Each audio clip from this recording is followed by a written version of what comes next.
বাগান থেকে উদ্ধার হলো আগুনে ঝলসানো এক যুবতীর দেহ। পুলিশ ও স্থানীয় সূত্রে জানা গিয়েছে, মৃতার নাম লাইজু খাতুন ওরফে শাহিনা, বয়স 19 বছর। মৃতার বাবা শহীদুল রহমান জানিয়েছেন, এদিন দুপুরের পর থেকে মেয়ে নিখোঁজ ছিল। এই ঘটনায় এলাকায় ব্যাপক চাঞ্চল্য ছড়িয়ে পড়েছে। ঘটনাস্থলে রাতে বিরাট পুলিশ বাহিনী পৌঁছায়। ছুটে আসেন মেখলিগঞ্জ থানার ওসি রাহুল তালুকদার সহ পুলিশের উচ্চপদস্থ কর্তারা। তরুণীর মৃত্যু নিয়ে রহস্য ঘনিয়েছে। প্রাথমিক খবরে জানা গিয়েছে, যুবতীর সম্প্রতি বিয়ে নিয়ে কথাবার্তা চলছিল। এই নিয়ে দ্বিমত তৈরি হয়। তারপর এদিন রাতে বাড়ি থেকে প্রায় 1 কিমি দূরে দেহ ডাঙ্গাপাড়া চা বাগানের ভেতর থেকে উদ্ধারের ঘটনা ঘটেছে।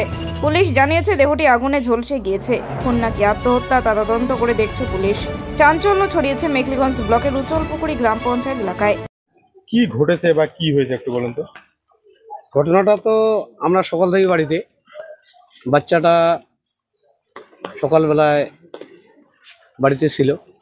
আবার ওর বাবা, 3টে মানুষই পরিবারে, ওই মা বাবা আর ওই বাচ্চাটাই, আর কারণ নেই। বেটাটা তো তাও বাইরে থাকে।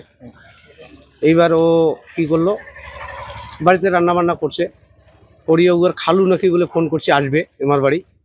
ওই ফোনটা নিয়ে ওর বাবার কাছে গেল, জল টল ধরে ওর বাবার কাছে গেল। তখন আমি বাড়ি এসতেছি। যখন বাড়ি আসলাম, তা রাস্তায় দেখা মা বাবা করে যাস, তখন আয় আব্বু যাও পানি টানি নাকি খয়ে আইসো। ওর বাপ বলান গাড়ে স্যার, ওর মা বিছুন তুলেছে। বাড়ি এসছে, আইসার পরে ও ওই যে ভাত রান্না করছে, ও খাইছে, ওর মা খাইছে, ওর বাবা কিন্তু খায়নি। ওর বাবা ওই যে সাহাই আসবে বলিয়ে বাজার গেছে, বাজার যেয়ে একটু মাংস, পোলট্রির মাংস, একটু মাছ টাছ নিয়ে আসছে। আসি চান্দে বেড়া ছাওয়া নাই, নাই নাই নেই, মুখ কষে বলে বাউরে ছাওয়াটা যে নাই, করে গেল। তুমি সেই খুঁজো করো তাড়াতাড়ি। চারিপাকে সবাই খুঁজো শুরু করে দিল। খুঁজতে চতুর্পাশের লোক সরে গেল। আমার বেটা কালীহাটে গেল, ফির কিছু লোক জামালদার ওদিকে গেল, জামাই ওদিকে, মাথা ভাঙার ওদিকে গেল।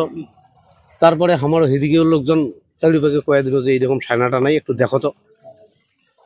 তারপরে আরো কাহো কাছে বলে না, নুকি যদি থয়, ওই কি দেওয়া বলে আছে, ওইটা বলে নুকি থয়।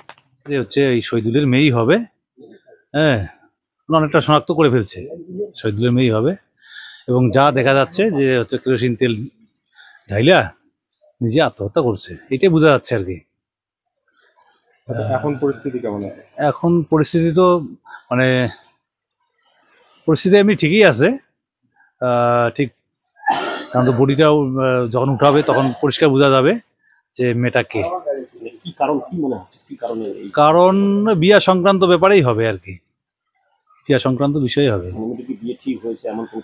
ওটা তো শুনলাম, প্রাথমিকভাবে শুনলাম যে মেয়ের বিয়া, ওর মেসো তো ভাইয়ের সাথে বিয়া হওয়ার একটা কথা চলছে আর কি।